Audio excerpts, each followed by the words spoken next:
Convertible laptops offer expanded creative possibilities for tech enthusiasts and mainstream users.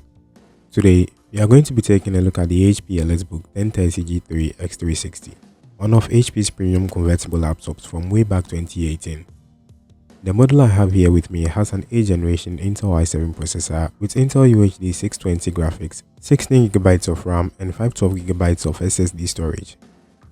If you see this video helpful in any way, kindly do me a favor by hitting that like button and leaving any nice comments underneath the video. Let's get started.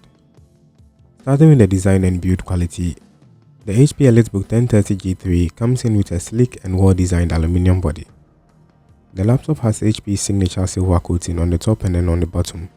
The sides on the other hand have a glossy metallic finish which looks nice, but considering its nature, it's more prone to getting scratched. The hinges also flex well, making its tablet use quite enjoyable. My favorite part about this is that the laptop has magnets built in which snaps to hold the laptop in place when you flex it into tablet mode. I also noticed that the positioning of the fan was in the rear, which is quite normal actually. But looking at its positioning, you might wonder whether the lid is going to cover the vents if you are in tablet mode. Well, not quite. The vents have enough breathing space just to let the heat out. Although, you might want to use the screen flip so that the hot air doesn't hit you whilst you use your device. I also like the backlit keyboard and trackpad because although you'd not get a full-size keyboard, there's enough room for hand movements when typing. The trackpad is also spacious and responsive and also supports multiple finger gestures. Moving on to the ports, connectivity and features, this EliteBook has an HDMI port, a cable lock port, 2 USB-C Thunderbolt ports, and the volume up and down buttons on the right. On the left hand side, we have a USB Type-A port, a headphone or microphone jack, a power button and also a SIM card slot. A SIM card slot is supposed to pop out when I press it, but it's apparently stuck so I can't seem to get it out. This laptop also has a fingerprint scanner which is quite accurate and fast. A 2.1 megapixel 1080p dual camera setup which also supports Face ID and Windows Hello, thus making signing snappier. Now let's talk about the screen.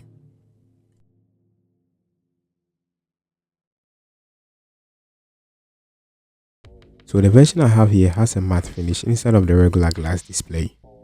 I personally prefer the matte finish to the glass primarily because it's less glossy and reflective. But it all boils down to you the user, and there's actually no right or wrong choice when it comes to this.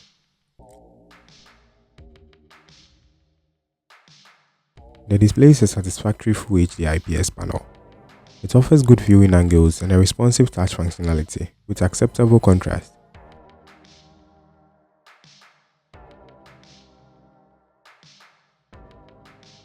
Brightness is sufficient for indoor use, though less optimal outdoors. However, the display could have been a little bit more sharper. It's no blur, actually it's good and you might not even notice it all because it's quite minimal, but for a productive laptop I just think better is always much better than just good. What I do like about the display is that it has an accelerometer inbuilt, which means that you can just rotate it anyhow you like and the display will rotate right with you. If you watch my other video on the EliteBook 1030G4, you would realize that I didn't mention this feature and that's because I tried everything I could but couldn't get it to auto-rotate. This comes quite handy because you don't have to always do it manually since the laptop does it for you.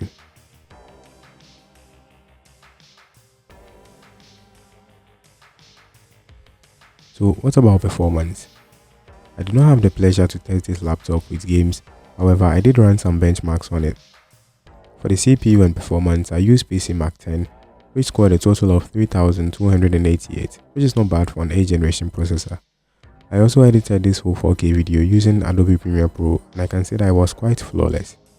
Although you are not getting a dedicated graphics card, this should be adequate enough to do some light gaming and video editing. On the inside, we've got 2 fans and an SSD slot.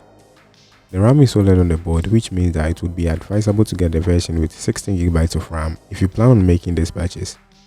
Overall, this laptop is amazing. I've been using it for quite a while now and I've not encountered any problems so far. It will tend to get hotter than most regular laptops do, but it's not a sign of worry at all. You would feel the heat a bit more just because the laptop has a metal body which tends to conduct heat better than those with plastic bodies. If you like this breakdown, kindly remember to give this video a thumbs up and also feel free to leave any comments you want in the description down below if you have any questions or suggestions. Until we meet again, have a beautiful day or night.